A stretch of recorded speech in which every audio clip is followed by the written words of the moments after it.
Hitoyoshi Yokoya was living his normal virgin life when one day a busty maid unexpectedly appeared at his door, claiming to be an assassin looking for a job. As she approached the Yokoya residence, Hitoyoshi was still asleep in his messy room, oblivious to the world.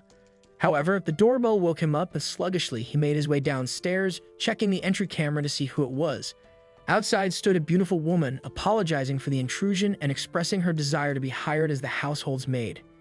Still half asleep, Hitoyoshi invited her in, apologizing for the untidy state of his home and explaining that his parents were away.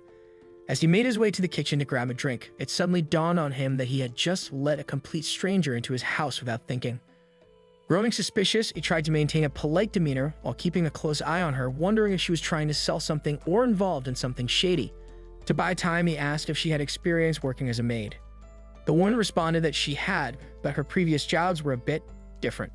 She explained that she used to execute traitors who had betrayed her former employer, and she was recommended for this maid position by that very same employer. Hitoyoshi was taken aback, unsure whether she was joking, but something told him she wasn't. Fear began to creep over him, and he realized that getting her out of the house was now a priority. He asked if she had any connection to his family, and she explained that he was the grandson of the second son of the cousin of the wife of the heir to her former employer. Hitoyoshi blurted out that he was practically a stranger to this employer, but quickly tried to correct himself to avoid offending her. In an attempt to steer the conversation elsewhere, he asked what kind of executions she specialized in. Without hesitation, she took him outside and demonstrated her skills by throwing sharp projectiles at a nearby tree. Hitoyoshi quickly made it clear that he had no intention of hiring her to end anyone, and besides, he didn't even know the employer she spoke of. He firmly declined her services. The maid seemed to understand, apologized for the intrusion, and left without further trouble. Hitoyoshi, still in shock, wondered if it had all been a strange dream. But then he noticed something in the grass. A small bell had fallen off her tiara. Meanwhile, the maid, having expected this outcome, pondered where she should go next as she waited for the subway. Just as she prepared to leave, Hitoyoshi came running toward her, holding the bell. Distracted by his urgency, he didn't notice Truck-kun speeding toward him. In a flash, the maid yanked him out of the way, saving his life. The truck driver cursed at Hitoyoshi for his carelessness and drove off. The maid, still shaken by the adrenaline, admitted she had never saved anyone before and that her heart was racing. Hitoyoshi handed her the bell, thanking her, and they said their goodbyes. However, just as they were about to part ways, Hitoyoshi changed his mind. He blurted out that he actually was looking for a maid and she could work at his house after all. They returned to the Yokoya residence, where the maid spread an array of blades on the table, explaining that knives were likely humanity's first tools and, though simple, could be deadly in the right hands. Hitoyoshi interrupted, stating that what he needed was help cleaning, not with weapons. The maid, thinking this was some sort of code, asked who needed to be cleaned up. Hitoyoshi pointed at the bags of trash in his room, hoping it would be self-explanatory.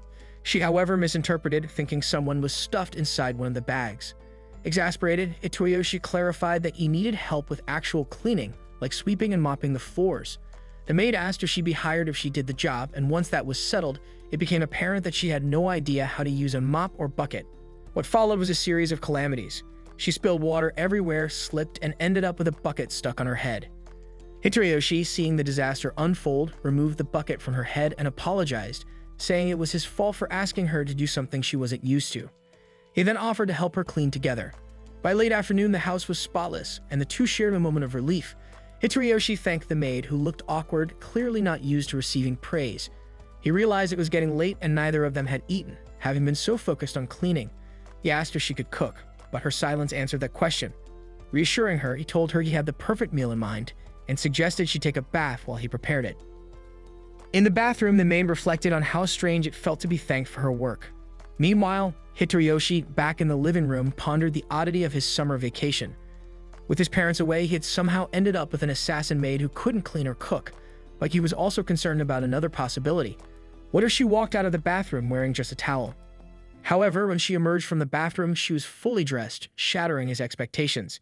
She promptly began chopping cabbage for dinner, one thing she was skilled at. She had always eaten simply to survive, never for taste or presentation. Hitoyoshi, moved by her admission, assured her that the tonkatsu was special. It came from the Katsuda couple, who had been making the best food in the region for over 60 years, all at a very reasonable price. There were even rumors that famous people would disguise themselves just to get a taste of the legendary tonkatsu.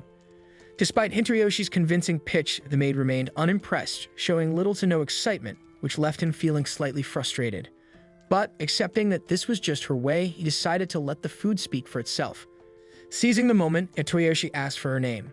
She responded that she didn't have one, explaining that her employers had always called her whatever they wished, so he was free to do the same. Not particularly skilled at coming up with names, Hitoyoshi decided to stick with calling her maid. Though she had never cared about what people called her before, for some reason, this time felt different. When they finally began eating, Hitoyoshi eagerly waited for her reaction. After taking a bite, the maid mused that, as usual, she couldn't tell if the food was good or bad, as taste wasn't something she paid attention to. However, she did note that the food was warm and pleasant, a feeling that echoed her experience with the bath earlier. Inwardly, she reflected that the warmth of the food and bath was much like the warmth she felt from the person sitting across from her.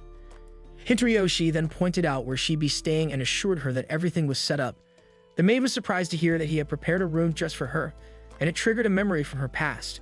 She recalled a man who had once told her she had passed a test, praising her for her cold, white skin and icy heart. On that day, he had also given her a name, but she now preferred to have none, which was better than being called the cold woman. Her thoughts were interrupted when Hitoyoshi passed her the tonkatsu sauce, explaining that the dish wasn't the same without it. Without hesitation, she poured the sauce over her meal and took another bite. This time, the taste overwhelmed her and she couldn't help but express her delight, a rare break in her normally stoic demeanor. Later that night, around 3 a.m., Hitoyoshi woke up drenched in sweat after a nightmare he hadn't had in years. Feeling a sudden hunger, he decided to go downstairs to grab some instant ramen. But as he descended the stairs, he heard an odd noise coming from the kitchen. Startled, he remembered that the maid had mentioned being a professional assassin. Despite his fear, he mustered the courage to check. Peeking into the kitchen, he saw the maid with a red stain on her face. For a moment, he thought it was blood, but as she turned, he realized it was just tonkatsu sauce. Caught red-handed, the maid apologized profusely. Relieved that it wasn't anything serious, Hitoyoshi didn't scold her. Not wanting her to limit her experience to just the tonkatsu, Hitoyoshi whipped up an impromptu fondue with the sauce since there wasn't much else to make it fancy. But all the maid really wanted was more of the sauce, and that's exactly what she indulged in. After the meal, she asked if Hitoyoshi had a nightmare, having overheard him moaning in his room. Worried he might be dangerous like her, she admitted to entering his room and found him calling out for his mother repeatedly. The maid also shared that she had a dream of her own, where she spoke to the tonkatsu sauce, which claimed it was endless and no matter how much she tried, it would never run out. At least it was a change from her usual bad dreams. She felt sympathy for Hitoyoshi, knowing all too well what it was like to suffer from disturbing dreams. Hitoyoshi brushed it off, saying it was just a recurring dream he had from time to time. He explained that as a child, he could only sleep when resting on his mother's lap, especially after such nightmares. Moved by his words, the maid offered him her lap to rest on, sensing it might bring him comfort. As Hitoyoshi lay his head on her lap, her thoughts drifted back to the man who had always told her she was born to kill, a shadow that often hung over her. But in that moment, as the boy rested on her lap, the weight of that darkness seemed to lift, if only slightly. The situation felt awkward for both of them, but neither backed out. They stayed that way, seeing it through until the end.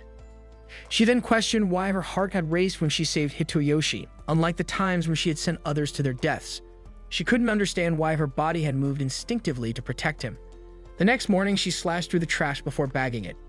When Hitoyoshi asked why, she explained it was to save space, which impressed him.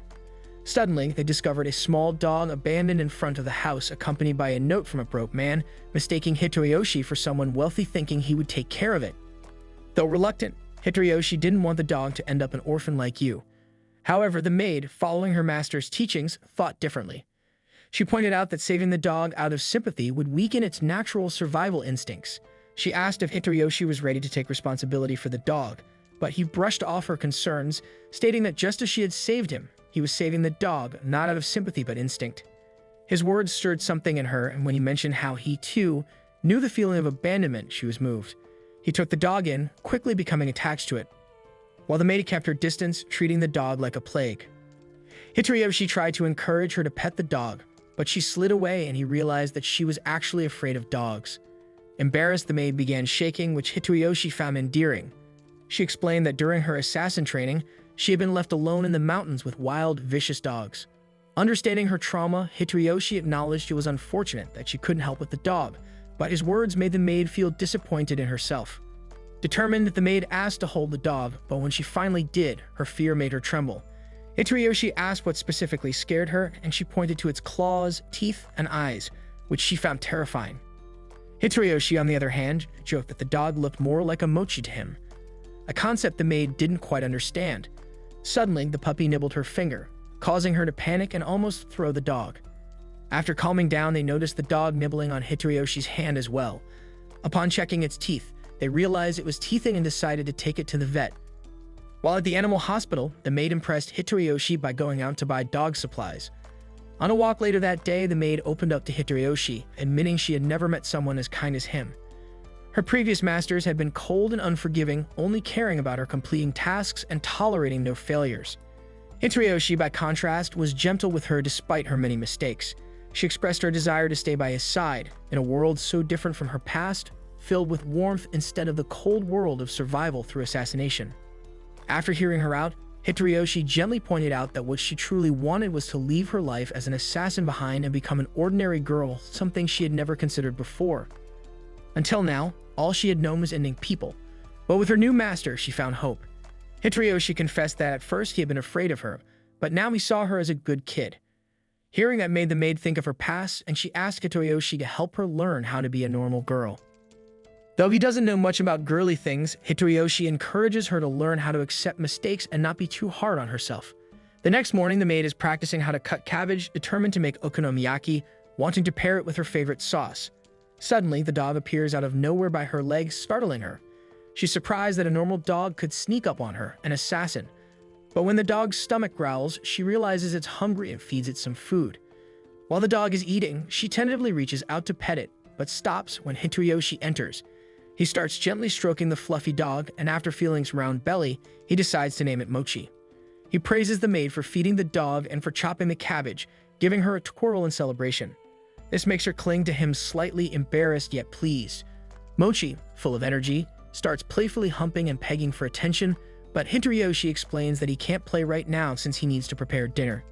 The maid steps up, offering to play with Mochi, saying she wants to prove she can be a normal girl who believes in what Hitoyoshi says.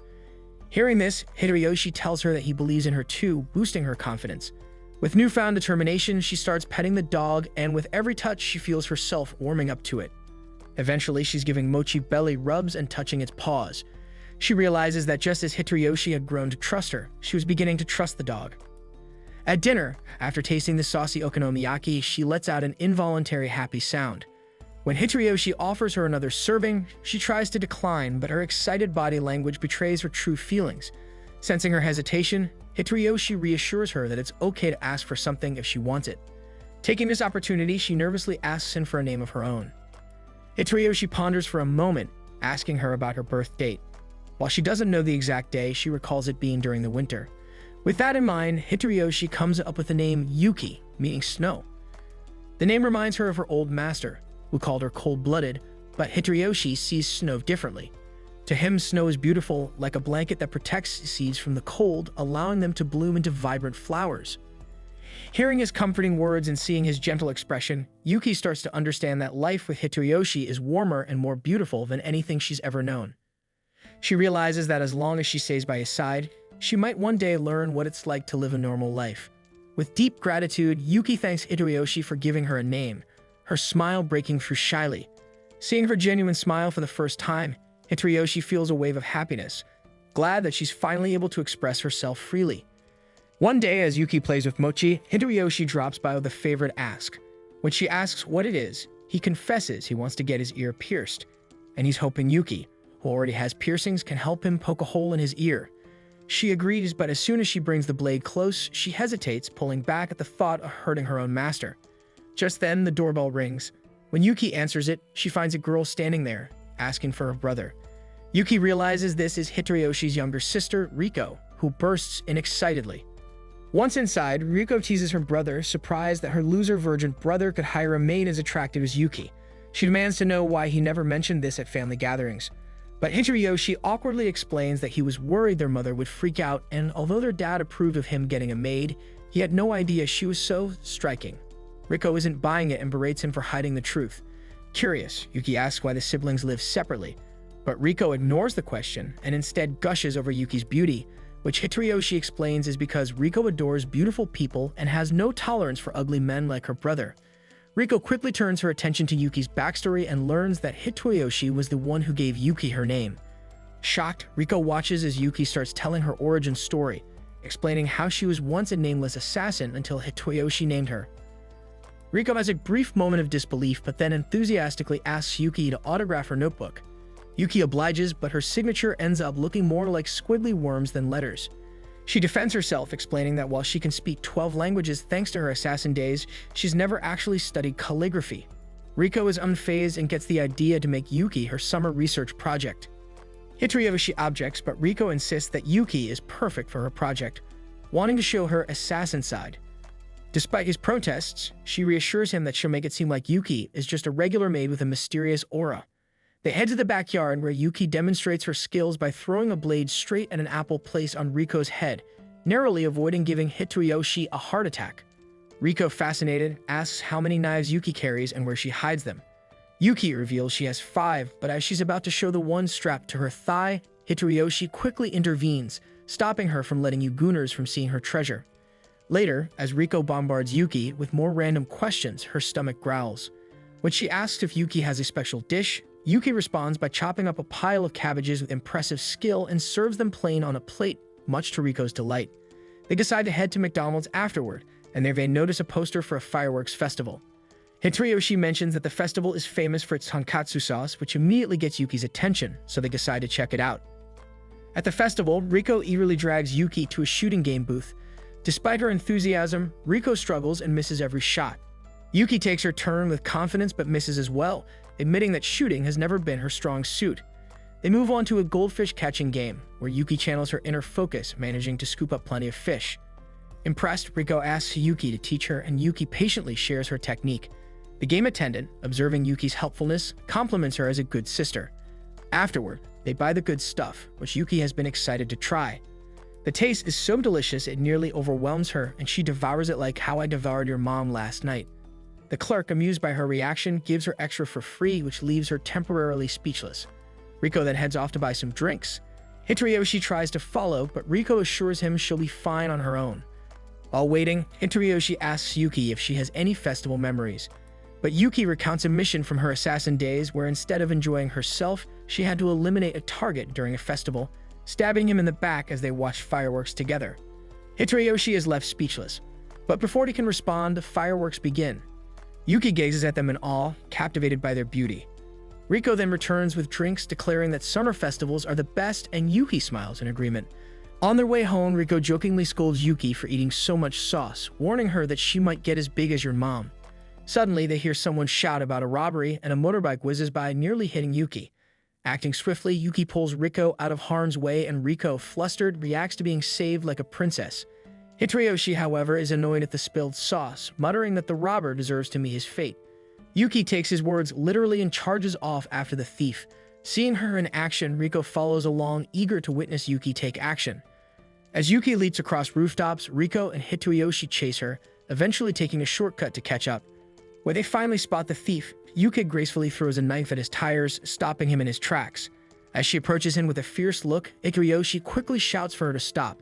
She obliges, flicking the robber's helmet as a minor punishment before announcing that she's hungry again. Laughing, they decide to buy more sauce and leave the robber, who is now so shaken he willingly turns himself in. After grabbing some extra food, they head home, and Riko excitedly talks about showcasing her summer project featuring Yuki to her class. This confuses Yuki, who then asks what school is.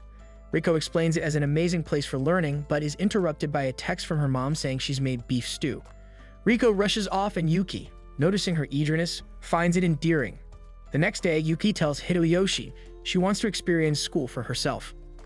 That morning at school, Hitoyoshi arrives, wondering if Yuki will be alright. His friends approach, chattering about a rumor of a busty big gyat maid in town, causing Hitoyoshi to spit out his drink in shock. He tries to brush it off, but then the teacher introduces a new student, Yuki, stepping into the classroom with confidence, much to his surprise. Yuki then introduces herself as Hitoyoshi's cousin in front of the class, but when she sits down, she unexpectedly calls him master, shocking everyone around. Later, after school, Riko appears and casually asks Hitoyoshi how his day went.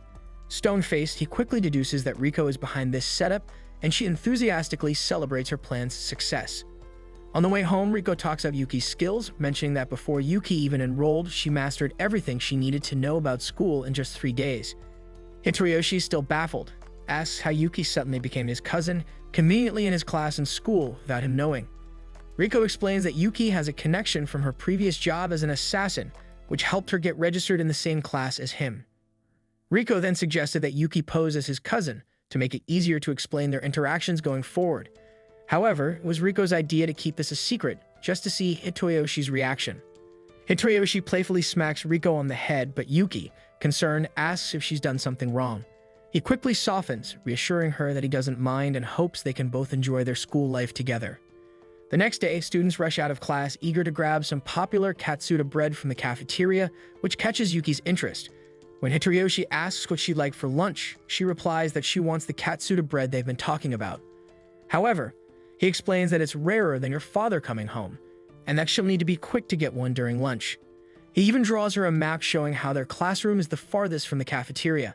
While he feels uncertain about her chances, Yuki is determined, declaring that if the others can get the bread, she can too. Full of conviction, she dashes out, even leaping out of a window to the roof. Initially, Hitoyoshi tries to stop her, but she fearlessly sprints across the railing, showing the fierce look of someone in pursuit of food. Realizing there's no stopping her, Hitoyoshi watches anxiously, fearing she might expose her abilities in front of the crowd. Just as Yuki is about to jump down, she changes course and swings herself down perfectly in front of the cafeteria, snapping one bread and a sandwich. Fearfully, she then tells Hitoyoshi that due to the high demand, she could only buy one of each. But he reveals that he's had the Katsuta bread before, insisting she enjoy her hard-earned bread. Yuki, touched, hesitates but finally takes a bite, squealing with joy at the taste. Moved by her happiness, she even shares her sandwich with him, shoving the big glizzy down his throat. That evening, Riko announces she's staying over despite Hitoyoshi's resistance. She teases him, mentioning that he gets to live with Yuki and could clap her anytime. Riko then shares that she always wanted a sister to talk about boys with and has even imagined her brother clapping Yuki in her daydreams. Suddenly, she has a grand idea. If Hitoyoshi were to marry Yuki, her wish would come true. Riko is convinced Yuki likes him, but Hitoyoshi insists Yuki doesn't feel romantic emotions. He even recalls a time recently when she didn't react at all when shoving a glizzy down his throat. Still, Riko is undeterred, speculating that their father would be supportive but their mother less so. Just then, Yuki joins in and asks, confused, who's getting married. Riko reveals everything and directly asks Yuki if she likes Hitoyoshi. Yuki replies that she admires him, which leaves Hitoyoshi momentarily flustered. Later, as they hang out, Riko asks Yuki if she wears makeup, admiring her natural beauty. Yuki responds that she doesn't wear any makeup, prompting Riko to compliment her, saying that her face is the envy of many girls. Yuki, however, admits that her looks didn't serve any purpose in her former line of work. Riko, feeling self-conscious, remarks that she herself doesn't have a particularly pretty face, but Yuki reassures her by saying she genuinely likes how Riko looks. This surprises and warms Riko, who has never heard such praise from anyone besides her parents. She asks if she could ever look as beautiful as Yuki, and Yuki tells her that since she started eating tonkatsu sauce, her skin has been glowing. She then offers Riko some of her tonkatsu glazed melon, which initially confuses her, but she eventually enjoys it. Observing their interaction, Hitoyoshi thinks that they already seem like sisters and credits Riko for helping Yuki adjust to normal life so quickly. Noticing his expression, Riko teases him, suggesting he must be imagining marrying Yuki so he can watch scenes like this every day. Hitoyoshi tries to deny it, but when Riko asks if he would be happy with someone as charming as Yuki, he eventually agrees, making her smile.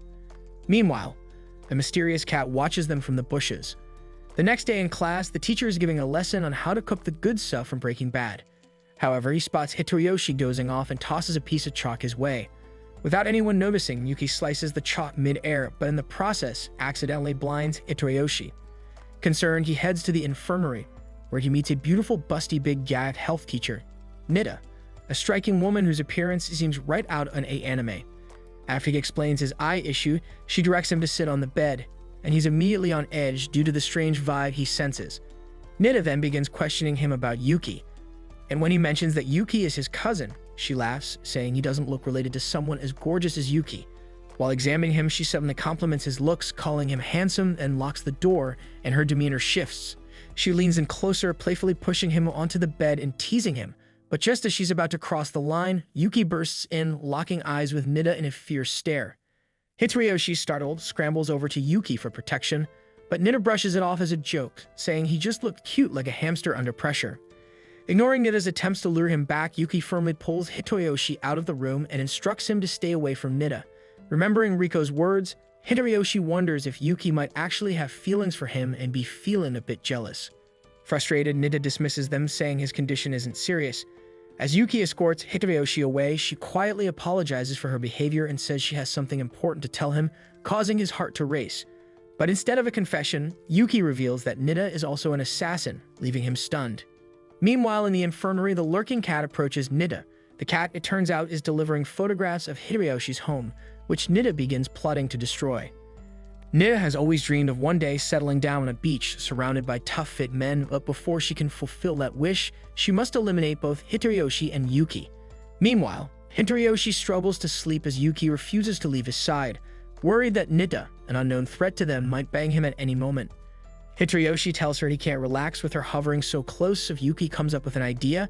She then lies down beside him, suggesting that her thighs could help him relax, a dream scenario for most men. Embarrassed, he admits he's more concerned about her safety, which makes her blush, but Yuki assures him she can defend herself even in her sleep. Yuki suspects that Nida might hold a grudge from her past. To comfort Hitoyoshi, she holds his hand, promising to protect the person who taught her what warmth feels like. Hitoyoshi, feeling a bit warm himself from their hand-holding, gets up to open the window, but Yuki stops him, cautioning that he could easily get ambushed through it. Just then, she notices the smell of savory tonkatsu sauce, only to realize too late that it's a trap. Nida has already infiltrated their space and taken Hitoyoshi hostage, ready to do biological lessons with him.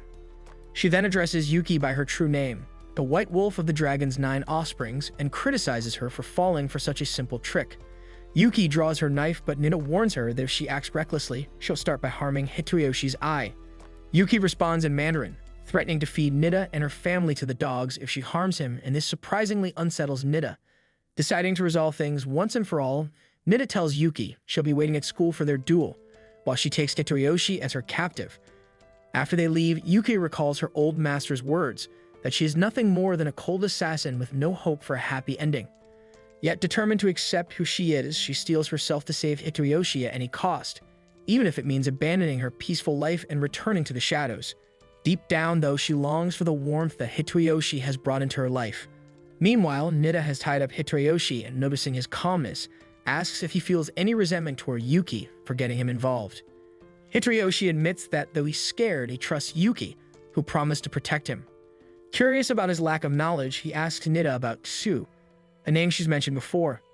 Nida is surprised that Hitoyoshi doesn't know Yuki's background despite their close relationship. She reveals that Ksu, also known as the White Wolf, is a formidable assassin, one of the elite members of the Dragon's 9 offsprings, a group responsible for influencing some of history's most significant events. Nida realizes that killing Ksu, also known as Yuki, would skyrocket her own reputation, which is precisely her goal. But Hitoyoshi doubts her claims, insisting that the Yuki he knows is a sweet girl with a big heart and melons who loves life's little joys and squeals with happiness. Nida scoffs, admitting she's just as shocked to see what the once mighty Ksu has become under Hitoyoshi's influence. But the mention of them discussing marriage even made Nida so angry she joked about nuking their house. However, there's something about Hitoyoshi's calmness that intrigues her. She realizes he has an unusual power to soften Yuki's dark, cold heart. Nida believes that love weakens people, so with Hitoyoshi in the mix, she feels confident she'll be able to send Yuki to the afterlife to meet your dad. Just then, Yuki arrives, ready for a fight. Nida fires at her, but Yuki slices through the bullets effortlessly. Smirking, Nida reveals she's planted a landmine beneath Yuki, which she detonates thinking she's won. But in an instant, Yuki appears again, nearly taking Nida's head off. Hitoyoshi's presence visibly calms Yuki, as she reassures him that she'll save him. Frustrated by Yuki's dismissive attitude, Nida taunts her, mentioning her past and threatening that she could ruin Yuki's chance at a peaceful life with Hitoyoshi. But Yuki tells Nida to keep quiet, as her only concern is that Hitoyoshi has school tomorrow and needs his rest.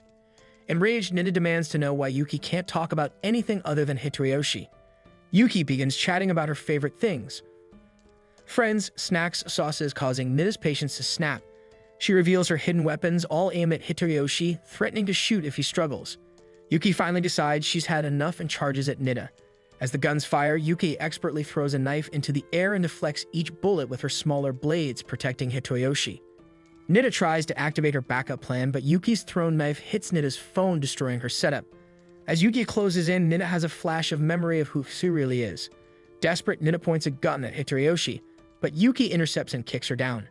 Nida snarls, taunting Yuki that she'll always be Sue, the deadly assassin, and that no assassin can live a normal life. Yuki agrees that her old self had nothing but violence and death, but she tells Nida she won't take lives anymore or let anyone die because of her. For the sake of her future, Yuki intends to fight for a normal life. Nida, astonished, realizes that Yuki has changed. She's no longer just a killer, but a girl determined to protect what matters most.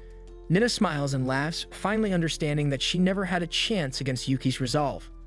On their way home, Yuki apologizes to Hitoyoshi for dragging him into danger and offers to leave if that's what he wants. Instead, Hitoyoshi takes her hand and with a gentle smile, asks her to teach him self-defense so he can protect her too. Blushing, Yuki realizes that he wants her by his side and she happily agrees. Days later, Yuki shines on the volleyball court like a pro athlete, her skills leaving everyone in awe. The boys, unable to believe a loser like Hitoyoshi could be related to someone so talented. Hitoyoshi, however, is too distracted by his lingering thoughts about Nida, a school doctor who revealed Yuki's secret as one of the dragon's 9 offspring. This revelation has only deepened his curiosity about her. During the game, Yuki briefly smiles at him, making the boys erupt with jealousy, but the moment is interrupted when a stray ball hurtles toward Hitoyoshi. He's saved by none other than Nida, now going by her real name, Grace. To make things even more confusing, Grace is now posing as a PE teacher and claims to be Hitoyoshi's cousin. The story flashes back to weeks earlier, when Grace first revealed her true identity as an assassin specializing in intelligence, unlike Yuki, who is adept with knives. Grace explained her interest in staying near them. She's fascinated by the idea of the legendary assassin Sue being tethered to someone as seemingly ordinary as Hitoyoshi. To ensure her stay, Grace proposed a deal: unlimited Katsuda sauce bread for 3 months in exchange for her presence being tolerated. While Hitoyoshi tried to decode what he thought was assassin jargon, Yuki casually accepted, knowing there was no hidden meaning, only the promise of delicious bread. Despite Hitoyoshi's worries, Yuki reassured him that Grace had no reason to harm them and vowed to protect him no matter what. However, her drooling betrayed her true motivation: the bread. Back in the present, Grace abandons her role as an observer, choosing instead to openly tease Hitoyoshi, much to Yuki's annoyance. Her playful antics provoke Yuki into serving the volleyball with such force that it nearly destroys the wall. Instead of being reprimanded, Yuki becomes the center of admiration as her peers gush over her powerful serve. Later, at lunch, Yuki admits to Hitoyoshi that she feels embarrassed by her actions. When he presses her about it, she confesses that seeing him close to another assassin made her feel alienated. Recognizing her jealousy, Hitoyoshi reassures her that her emotions are perfectly natural, which lifts her spirits. Over the weekend, Yuki starts her day by proudly doing laundry in her maid outfit. After weeks of struggling and repeated failures, she finally nails the process, leaving her feeling like a triumphant parent admiring their child. Hitoyoshi, seeing her joy, feels a sense of pride too. When dinner time arrives, they find they only have cabbage. While Yuki dreams of pairing the cabbage with Katsuda sauce, Hitoyoshi surprises her by buying pork katsu from his favorite vendor. Yuki is ecstatic, overwhelmed by the sheer sight of so much Katsuda sauce. During their meal, Yuki asks Hitoyoshi if he's ever felt the same excitement she feels for Katsuda sauce. He reminisces about his childhood visits to the Hero Theater, where he was mesmerized by Walmart Cam and Ryder's performances. Yuki finds his story oddly relatable. Watching the elderly vendor expertly prepare the cutlet, Yuki marvels at his skill, even joking that he might secretly be a samurai. The vendor's wife casually mentions that they invented Katsuda sauce, and Yuki immediately elevates them to godlike status, thanking them profusely for their culinary contribution. Thanks to the couple's Katsuda sauce, Yuki, who had never truly enjoyed food before, now experiences it on a profound level.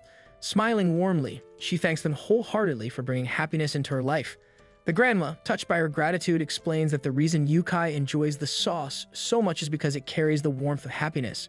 Yuki reflects on this sentiment, realizing that what she truly feels is the warmth she associates with Hitoyoshi. She agrees with the grandma's words, lost in thought when suddenly the grandpa appears behind her and brushes dust off her shoulder. Startled by how effortlessly this old man snuck up on her, Yuki is nonetheless impressed. Instead of fear, she feels amazement, convinced this old prune must be a retired samurai turned pork cutlet vendor. The grandma interrupts Yuki's musings by offering her a taste of a new sauce recipe. Like a cat eager for fish, Yuki leaps at the chance to try it. With one spoonful, she's transported to heaven, overwhelmed by its perfection. Later that night, after they've finished their dinner, Hitoyoshi finds himself conflicted. He still yearns to know more about the dragon's 9 offspring, but feels he shouldn't pursue it after seeing how content Yuki is in her new life. He realizes that Yuki's past is hers to share, and all he wants to ask, he knows it could bring her pain he understands all too well. As he drifts off to sleep, he dreams of his mother, who had left him. Despite his longing to hug her one last time, she never returned his embrace. Waking up in tears, he finds himself hugging Yuki. Yuki, noticing his distress, gently explains that she caught him sleepwalking. Flustered, Hitoyoshi accidentally slips and bumps into her, quickly apologizing. Realizing Hitoyoshi had another dream about his mother, Yuki invites him to rest on her lap again, offering comfort. Just then, Hitoyoshi's phone falls, and when Yuki picks it up, she notices he's been researching her past. Taking a deep breath, Yuki confesses that she doesn't know much about the dragon's 9 offspring herself. As an assassin, she only ever followed her master's orders and didn't officially join the organization, even though she crossed paths with its members. She never cared about their names. Her focus was always on her missions and avoiding disappointment in her master's eyes. Yuki admits that her past still haunts her, and that adjusting to her current life feels like living in a warm, fleeting dream.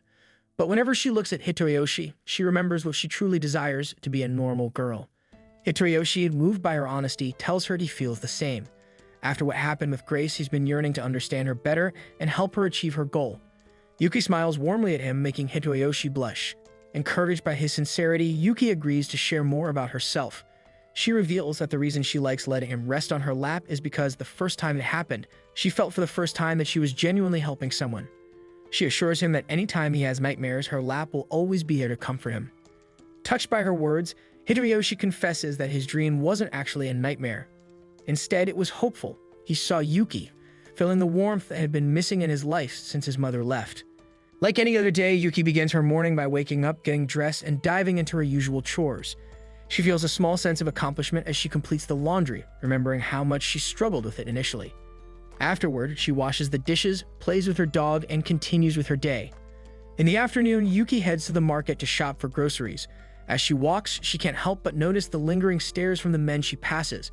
While browsing, a young child approaches her and compliments her beauty, but then blurts out a remark about her maid outfit being unusual for a normal girl. Yuki is caught off guard by this and grows self-conscious. Later, she runs into Hitoyoshi, who has just purchased some books, and nervously asks if the child's comment has any truth to it. To ease her worries, Hitoyoshi offers to take her shopping for some clothes. When they arrive at the store, they unexpectedly find Riko and Grace waiting for them. Hitoyoshi demands to know why these two have shown up, calling them useless nuisances.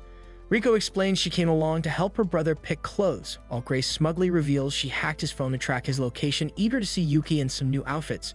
Riko teases Grace, calling her out as an assassin too, but instead of replying, Grace hugs her in a way that unsettles Hitoyoshi. Riko takes charge and suggests a store, but instead of finding modest clothing, they end up with Yuki, trying on increasingly attention-grabbing maid outfits. Riko snaps photos of Yuki for her personal collection, prompting Hitoyoshi to scold her for choosing such a store. Grace then recommends another place, and despite Hitoyoshi's reservations, things get even worse. The outfits Yuki tries on make her look like some girl from the Vanilla Unicorn, much to Hitoyoshi's dismay. The group moves on, trying a mix of outfits, some genuinely beautiful, others downright provocative. Each time, they turn to Hitoyoshi for his opinion. When he suggests a simple white one-piece dress, Grace accuses him of being a closet pervert with questionable habits. Eventually, they survive the ordeal and finish shopping. With Halloween approaching, Riko suggests looking for costumes. Yuki tries on options like a witch or a police officer outfit, each one making her look irresistibly stunning. Hitoyoshi, meanwhile, spots a horror movie poster and expresses his love for scary films. Grace and Riko eagerly suggest they all go watch it, but Yuki appears puzzled. When asked, she admits she's been to a cinema before, but only for assassination missions, never to actually watch a movie. Later, they go to the theater to watch the film.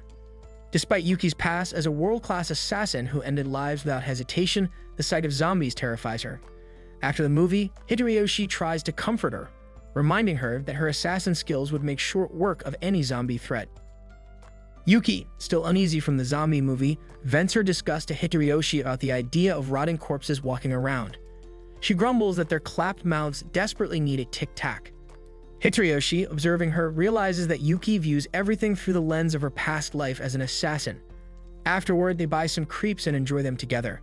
The lively atmosphere catches the eye of a pink-haired girl named Naka, who watches from a distance with envy. She wishes she could join in on the fun, but her teacher reprimands her, warning her to be more cautious. As Grace heads home, Hitoyoshi offers to escort Riko back, asking Yuki to go ahead without them. However, Yuki takes a detour, admiring herself in her newly bought clothes. Despite their beauty, her mind keeps drifting back to her maid outfit. After some thought, she decides to switch back into it and spends time playing with her dog, Mochi. While playing, Yuki realizes she hasn't done the laundry all day. Spotting Mochi's dirty towel, she decides to clean it, but Mochi refuses, grabbing the towel and running off. Suddenly, the power goes out and the eerie lighting outside reminds Yuki of the zombie movie. As Mochi dashes around with a towel, he crashes into a table, knocking over food, which splatters on him. The commotion startles Yuki, who cautiously investigates. When she sees Mochi covered in food and holding the towel in his mouth, he looks like a creature straight from hell. Instinctively, she grabs a knife and slices the towel in half. Mochi begins crying over his ruined towel, and Yuki promises to fix it. Hitoyoshi arrives, amused but skeptical of her ability to repair it after seeing the state it's in. Despite this, he supports her, trusting her determination. Noticing she's back in her maid outfit, Hitoyoshi asks if she dislikes the clothes they bought earlier. Yuki assures him that she loves them but explains that her maid outfit is a gift from her late master, who encouraged her dream of living a normal life. It's her only keepsake from him, and she asks if it's okay to keep wearing it, even if it makes her seem odd. Using his do rise, Hitoyoshi reassures Yuki that there's nothing wrong with her. Whether she's scared of zombies, a retired assassin, or simply someone who loves her maid outfit, she's fine just the way she is. He reminds her that everyone has quirks, and the most important thing is to stay true to herself. Yuki feels warm and fuzzy from his words, and Mochi barks in agreement. Picking Mochi up, Hitoyoshi examines the ruined towel and realizes it's the same one they found him with. He suspects Mochi cherishes it because it carries the scent of his parents. Hearing this, Yuki becomes even more determined to fix it. She shares that she also has a keepsake, a small bell that reminds her of her sister. This revelation shocks Hitoyoshi, who had known Yuki had a sibling. Days later, while enjoying ramen together, Hitoyoshi curiously asks Grace about the whereabouts of Yuki's sister. Grace admits she doesn't know, but points out Yuki's bell and her surname Sue. When Hitoyoshi presses further, Grace cuts him off, warning him never to interrupt her while eating. Grace, being a foreigner, deeply appreciates ramen as a symbol of Japanese culture. However, when she notices Yuki drowning her ramen in katsuta sauce, she snaps, threatening to make Yuki choke on the sauce for disrespecting ramen. Yuki, unfazed, continues to enjoy her meal. Later, they visit a store to restock the sauce, only to learn that it's sold out and won't be available until next week. Yuki is visibly crushed. With her precious sauce limited, she vows to use it sparingly. Seeing her so down, Hitoyoshi tries to lift her spirits and asks if she remembers anything about her sister. Yuki confesses that her memories are hazy. She can't even recall her sister or their estranged parents' faces. All she remembers is the bell their mother gave her and her sister. Yuki hopes that if they meet again, her sister will recognize the bell. However, after 10 years apart, Yuki fears her sister may hate her, believing she abandoned her. Still, Yuki says that if her sister is living a happy life, she wouldn't mind if they never reunited. Their conversation is interrupted by Hitoyoshi's friends Teiga and Kobachi. Teiga teases him, showing off a new CD featuring an artist performing at the upcoming Katsuta festival. Meanwhile, Kobachi scolds Hitoyoshi for spending all his time with his maid instead of his friends. Despite the banner, Teiga thanks Yuki for brightening Hitoyoshi's life. They jokingly expose Hitoyoshi's edgy past, where he pretended to be a cool and protagonist but was actually an awkward, stinky weeb. Embarrassed, Hitoyoshi silences Teiga, causing him to drop the CD. Before it hits the ground, Yuki dives to save it, but her katsuta sauce spills all over the street. Yuki watches in silent agony as her precious sauce is wasted. That night, Yuki has a nightmare where the katsuta sauce comes to life, berating her and declaring it would rather be anywhere else than with her. She wakes up distraught and tells Hitoyoshi her life is meaningless without the sauce. She describes her bizarre dream where the sauce cheated on her, but hesitates to share another dream she's been having. One night, she visits Hitoyoshi's room, asking him to stay with her. Hitoyoshi, preoccupied with studying, promises to accompany her once he's finished. Grateful, Yuki calms down, praising Hitoyoshi for being such a kind person. Flustered, he asks why she said that. Yuki then asks if there's anyone he dislikes. Hitoyoshi confides that he holds resentment toward his father due to past events. This confession stirs memories of Yuki's sister and the bell, making her uncomfortable. She abruptly returns to her room, leaving Hitoyoshi concerned. In her recurring nightmares, the katsuta sauce mocks her for abandoning her sister and claims everyone secretly hates her, including Hitoyoshi. It taunts her, saying she's only good for assassinations. Asas then dredges up painful memories of her past as a prodigy, a child who spoke 15 languages and had a photographic memory. Despite all the admiration she received, all Yuki wanted was to make her parents proud. On her birthday, her family was celebrating when someone knocked on the door. Her parents answered, but as they looked back at her one last time, they walked into the darkness without a word, leaving Yuki and her sister behind. It turns out that Yuki's parents were murdered by assassins who wanted to kidnap her for her exceptional talents. From that point on, Yuki's emotions became numb as she was forced into the life of an assassin. Her captors systematically erased her feelings, replacing them with cold, calculated skills. Yuki's transformation into a heartless killer drove a wedge between her and her sister, who grew to resent her. Despite this, Yuki pushed forward, burying her pain. One night in her nightmare, Yuki's old master appeared, intent on reclaiming her and dragging her back into her dark past. Just as her master reached out, Hitoyoshi woke her up. Concerned, he asked if she was okay. Without hesitation, Yuki hugged him tightly and pulled him into bed. Hitoyoshi was overwhelmed by this situation but stayed with her as she requested. Feeling how tightly she clung to him, he realized how much the nightmare affected her. Yuki admitted that it wasn't just a bad dream, it was a memory of her traumatic past. To comfort her, Hitoyoshi gently patted her back, likening the rhythm to a calming heartbeat. Gradually, Yuki fell asleep to the soothing sound. The next day, the group discovered Yuki had no idea what the Katsuta festival was. Taiga enthusiastically explained that the festival involved cultural, sports, and music competitions between classes, with the winning team receiving a special Katsuta sauce prize. Yuki, already enamored with Katsuta sauce, became determined to win. However, they told her she needed to maintain high grades to participate. When Yuki proudly showed them her test paper with a score far below passing, Hitoyoshi explained that the average grade required was 60. Yuki panicked at the realization but resolved to do better in practical exams to qualify. During lunch, Grace handed Yuki a Katsuta sandwich as part of a deal they made. Yuki thanked her, but Grace brushed it off, telling the group to leave her alone. Later, Hitoyoshi mentioned Yuki's interest in the Katsuta festival. Seeing an opportunity, Grace revealed a test paper without a name and claimed it was Yuki's, explaining that failing to put her name automatically disqualified her. Yuki remembered forgetting to write her name and begged for mercy. Grace offered to fix it, but only if Yuki stopped bringing Katsuta sauce to ramen shops, a habit Grace couldn't stand. Suddenly, a pink flash zipped past Grace, and when she looked again, Yuki's name was already on the paper. Yuki tried to explain, but Hitoyoshi silenced her, suggesting they let it slide. Frustrated, Grace left. Meanwhile, behind them, a pink-haired girl named Anaka revealed herself as the one who intervened. Yuki confronted her, thanking her for the help. Though Anaka panicked at being caught, she gathered her courage and confidently told the group she knew how they could win the Katsuta festival. The next day in her dojo, Naka is training hard, honing her ninja skills. However, she loses her balance and nearly gets hurt, but her brother Tatsu catches her just in time. He reminds Naka of their family pride and responsibilities, making her feel guilty for slipping up. Yet Tatsu secretly worries about her adorable face potentially getting hurt from falling.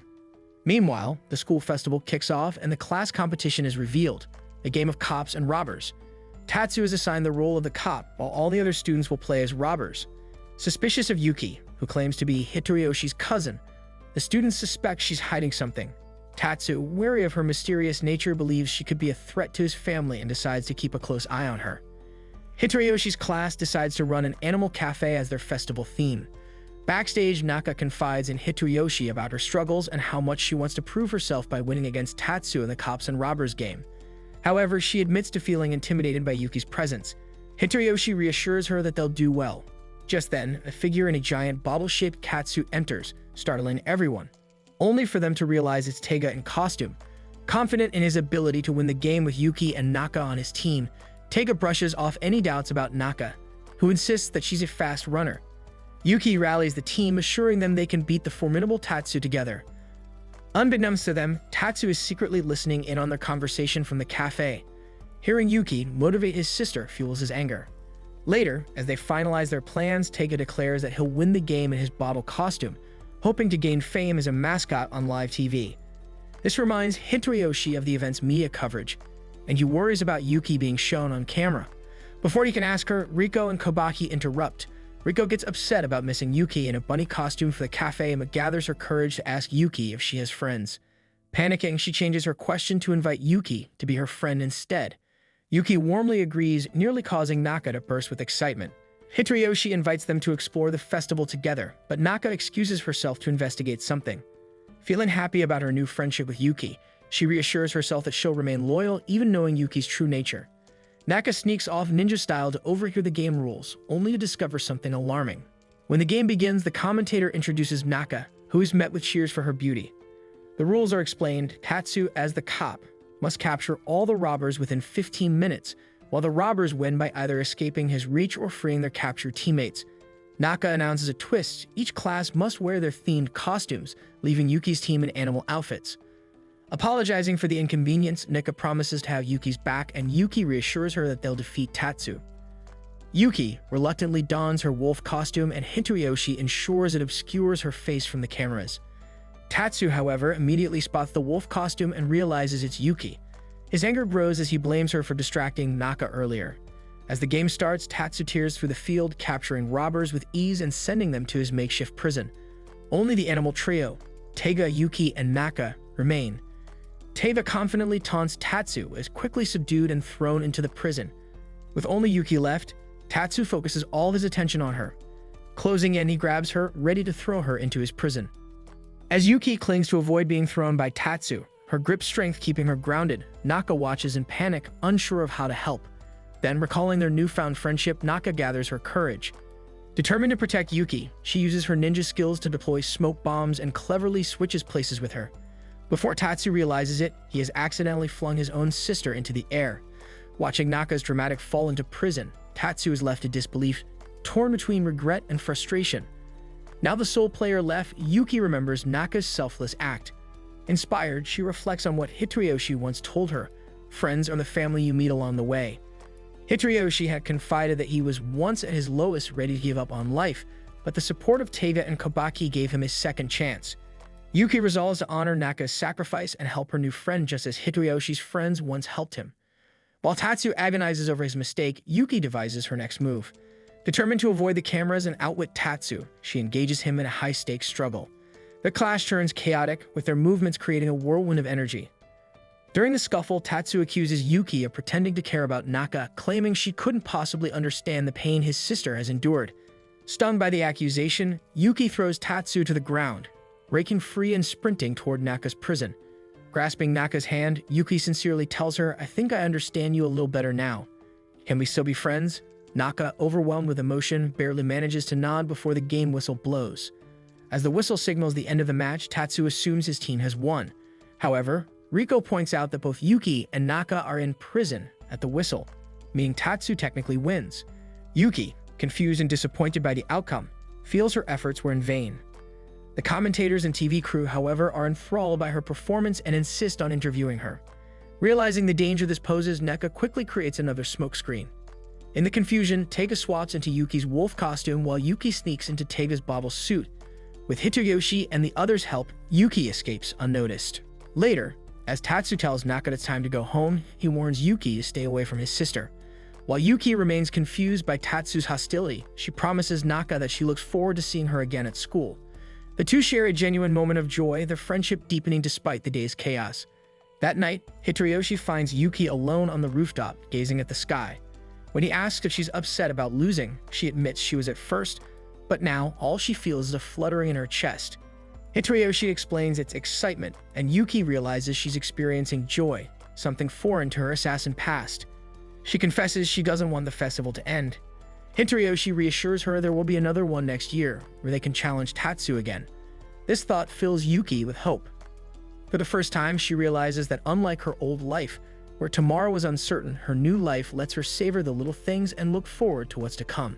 A few days later, Naka visits Hitoyoshi's house to showcase her knife-throwing skills. While everyone praises her abilities, she admits feeling overshadowed because her brother Tatsu is even better. Naka confides that she dislikes her ninja powers and wishes for a normal life. Hearing this, Yuki relates to her feelings and shares her own desire to live a normal life. The two bond over their shared sentiments, and when Yuki suggests they talk more, Naka feels genuinely happy. Just then, Grace arrives, teasing Hitoyoshi by saying that adding Naka increases his harem. Hitoyoshi brushes her off, calling her comments nonsense. Suddenly, a knife cuts through Grace's lollipop, and although Yuki apologizes, it's obvious she's jealous of how composed Grace is. Curious, Naka asks if Grace is like them. Grace reveals she's an assassin and that she knows Naka belongs to the Hikage ninja family, surprising Naka. When Hitoyoshi asks why Grace has come, she explains that she'll miss Christmas because of a mission in China. She mentions the possibility of encountering Yuki's old organization and even learning more about her sister. Before leaving, Grace tells Hitoyoshi to enjoy the holidays with his lover, which he adamantly denies. Naka, however, misinterprets the situation and asks if Hitoyoshi and Yuki are dating. While Hitoyoshi tries to clear up the misunderstanding by explaining they're cousins, Yuki remains silent. She reflects on how her life has changed, realizing that unlike before when she only looked out for herself, she now has people she cares about and wants to protect. This thought makes her happy, which uplifts both Hitoyoshi and Naka. However, Hitoyoshi privately feels that Yuki doesn't see him romantically but rather as family. As snow begins to fall, the group admires the sight. Hitoyoshi then receives a text from his estranged father informing him he'll return in the new year. The next morning, the yard is blanketed in snow. Mochi is the first to dive in, followed by Hitoyoshi, who builds a perfect snowman. Inspired, Yuki attempts to make her own but ends up creating a lopsided and chaotic-looking snowman. Despite this, Hitoyoshi praises her effort, calling it amazing, which brings a smile to her face. They share a warm moment, but Mochi, acting like a playful troublemaker, destroys Yuki's snowman. Heartbroken, Yuki tries to fix it, but when Hitoyoshi tells her it's no use, she becomes visibly upset. Hitoyoshi's phone suddenly rings, and when he answers, it's his father. Yuki notices his distressed expression during the call, and when he hangs up, he tells her to guard the house as he needs to visit his family. Before he leaves, Yuki asks him to meet her afterward. That evening, as Hitoyoshi walks home from his family's house, he notices a commotion nearby. To his surprise, it's Yuki in a casual outfit that turns heads. She wraps her scarf around his neck, telling him to stay warm and gently takes his hand and asking him to go on a date. Hitoyoshi starts freaking out and asks why she wants a date. Yuka explains that Riko suggested it, but she also genuinely wants to cheer him up. She confesses that she feels unsatisfied when he's sad. Hearing this, Hitoyoshi can't refuse and agrees to the date. Still holding hands, they wander through the snow-covered streets. Hitoyoshi struggles internally, trying to suppress his feelings as he keeps seeing Yuki as a child in a plot body. As the snow falls again, he admires the sight of the snow and Christmas lights, telling Yuki how much he loves the view. Yuki giggles, pointing out that her name means snow, and the way he says it makes her happy. Hitoyoshi's heart races, leaving him panicked by his emotions. Earlier that day, Yuki had called Riko to ask for advice on what to wear. Riko, knowing Hitoyoshi's simple tastes, suggests something elegant yet figure-flattering. They bicker back and forth, with Riko overly enthusiastic about the idea of Yuki dating Hitoyoshi so she could become her sister-in-law. Later, after the date, Hitoyoshi confronts Riko about her matchmaking efforts and asks if she thinks Yuki has romantic feelings for him. Riko teases him, suggesting Yuki might not even realize her feelings yet, then proposes they use a love quiz app to find out. Hitoyoshi dismisses it as nonsense, but Riko insists, claiming a friend of hers ended up dating her crush thanks to it. As Riko starts asking him questions, Hitoyoshi reluctantly answers each yes, making him more aware of how compatible he and Yuki are. However, the last question asks if Yuki has ever explicitly told him she likes him. Hitoyoshi hesitates but ultimately says no, earning a score of 96%. While Riko is confident they're destined to date, Hitoyoshi fixates on the missing 4%, worrying about it. Yuki then joins them, and Riko immediately suggests she take the quiz too. As Yuki answers each question with a confident yes, Hitoyoshi grows increasingly flustered. When the final question comes, Yuki answers without hesitation that Hitoyoshi has told her he likes her, causing him to spiral into panic. Meanwhile, Riko revels in victory, smugly celebrating her future role as Yuki's sister-in-law. Later, the three enjoy hot pot together. Riko starts teasing Hitoyoshi, recounting embarrassing stories about how he used to mess up the house to annoy their father. Mortified, Hitoyoshi tells her to shut up, desperate to hide his childish past from Yuki. To retaliate, he starts kicking Riko under the kotatsu, but she doesn't react. Confused, he continues kicking harder and harder until he finally looks under the table, only to realize he's been kicking Yuki the entire time. Both of them freeze in embarrassment, and when Riko notices their awkwardness, she asks what's going on. They refuse to explain, only making Riko laugh as she declares they're like a cute couple keeping secrets. Both Hitoyoshi and Yuki immediately fold, their faces bright red. After their date, Hitoyoshi finds himself constantly dreaming about the event and a long-forgotten memory. In the past, he had confessed his love to a girl only to be rejected. She told him he didn't truly love her, he was just lonely. Her words left him traumatized, creating a deep fear of love. One morning, Hitoyoshi wakes up with Yuki sleeping beside him. He tries to quietly leave, but Yuki stirs awake. Still, he steps out, seeking fresh air to clear his mind. His emotions for Yuki are overwhelming, and he blames himself for letting her sleep next to him after her nightmares, which have left him sleepless. Yuki, noticing his distress, approaches to check on him, but Hitoyoshi brushes it off, making up an excuse about needing to clean the house. Deep down, he knows it's just a diversion. As he splashes water on his face, he acknowledges his feelings for Yuki, but can't bring himself to confess. The fear of her potentially leaving him as in his past paralyzes him. Meanwhile, Yuki begins cleaning the house with surprising determination, especially as she mops the floor, motivated to improve her efforts.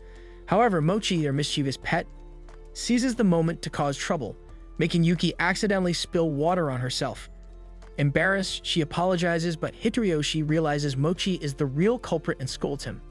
At that moment, Yuki removes her damp outer layer, revealing the black lace she's wearing underneath. Hitoyoshi's heartbeat quickens at the sight, and he quickly excuses himself, fleeing to calm down. He chastises himself for being so easily affected by her actions, but remains hesitant about confessing his feelings. Later, as he steps outside, he finds Yuki kneeling, offering her lap for him to rest his head on. Her bright, innocent smile sends him into a nervous frenzy. Flustered, he declines, saying he feels embarrassed. This response makes Yuki sad, as she begins to think he's grown tired of her. Overwhelmed by the thought, she starts crying.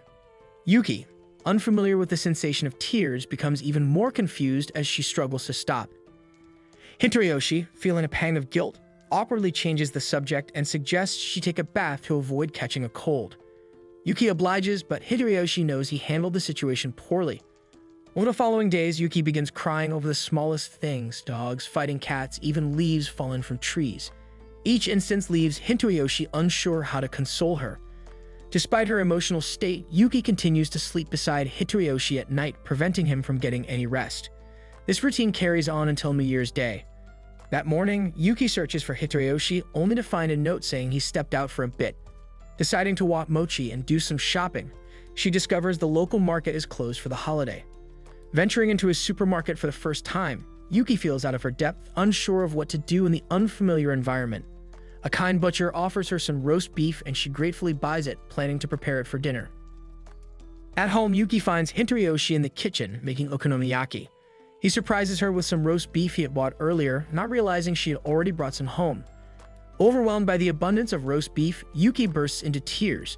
They end up eating all the roast beef together, and when Yuki takes a bite of the katsudan sauce-covered okonomiyaki, she cries again, this time because of how delicious it is. That night, Hitoyoshi opts to sleep on the couch, telling himself he needs to pull himself together as his father is returning the next day. While he's asleep, Yuki gently places a blanket over him. The next morning, Riko shows up for their New Year celebration. However, because Hitoyoshi is still asleep, Riko's plans are disrupted. Confused, Yuki asks what Riko is talking about. When Riko casually mentions that it's Hitoyoshi's birthday, Yuki is struck with guilt and begins crying again.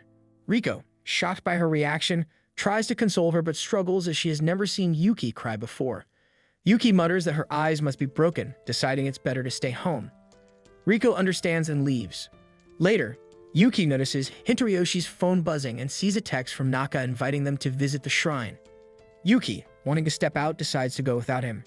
She arrives at the shrine looking adorable in her outfit, meeting Naka, who acts as her guide since Yuki isn't familiar with shrine visits. They start by drawing fortunes. While Naka is thrilled to share this moment with Yuki, Yuki begins crying again, overwhelmed by her emotions. Concerned, Naka sits her down to talk. Yuki's fortune suggests she will lose something, and she assumes it means she'll part ways with Hitoyoshi. In tears, Yuki confesses her fears to Naka. She worries that Hitoyoshi has been distant and might no longer need her. The thought of him leaving terrifies her, and she can't stop crying at the idea that he might hate her. To comfort her, Naka shares her own struggles with crying, explaining how sometimes sadness builds up and overflows. She recalls advice from her mother, saying that crying helps release buried emotions. Encouraging Yuki to let it all out, Naka reassures her that her smile will return someday. After calming down, they make their wishes at the shrine. Yuki wishes to always be with the one she loves. Meanwhile, Hitoyoshi's father lands in Japan and tries calling him, but Hitoyoshi doesn't pick up. He's still fast asleep at home.